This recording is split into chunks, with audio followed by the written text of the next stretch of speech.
Good morning and happy St. Patrick's Day to everybody, and what a beautiful day it is here on the Costa del Sol.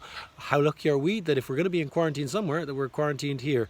It's rained last night, which means the fruit and veg on our plates in the coming days will be more nutritious and more healthy, and the sun's out, so it means that we can get ourselves near a window or on a balcony or on a terrace to soak up some rays and produce some vitamin D, both of which improve our immune system. And so we're going to talk a little bit about our immune system.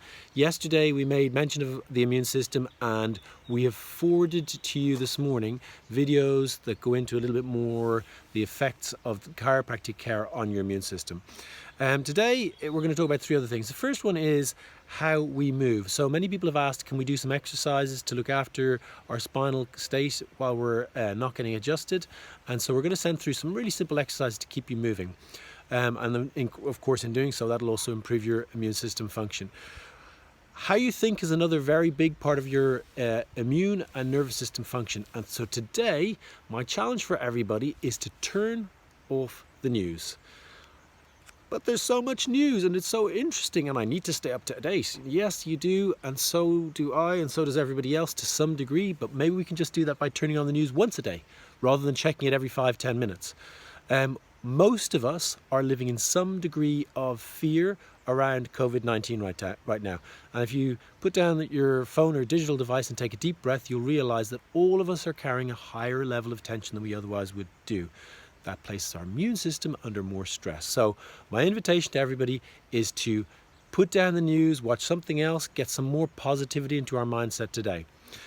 The third thing I want to mention is, and this affects your immune system very heavily, is what we eat. So it disturbed me that when the immobilization was taking place, the hand sanitizer and the toilet roll and the masks and the gloves all went off the shelves. And what was left on the shelves? I can tell you that what was left in many of the pharmacies and health food stores was vitamin C and garlic supplements and zinc and curcumin and many, many other things that could help you be more healthy. So rather than people thinking about how they could get most healthy and look after themselves so they're strong, what they did was most people shut down and said, how can we defend ourselves so we don't have to ever deal with COVID-19?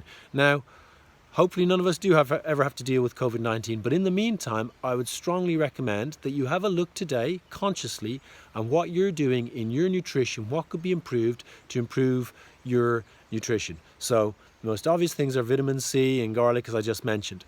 There is a local supplier who's open during this period for home deliveries.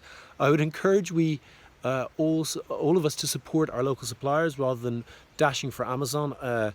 Much as we can all avail of Amazon every now and then, I'm hoping that this crisis won't be also the death of all of our local suppliers for the benefit of Amazon. So we'll post some details about how you can get your local supply of kefir, which is something that we've got back online in our household recently, kombucha, which is something we've got back online, so we're getting more probiotics in our diet, vitamin C and other supplements.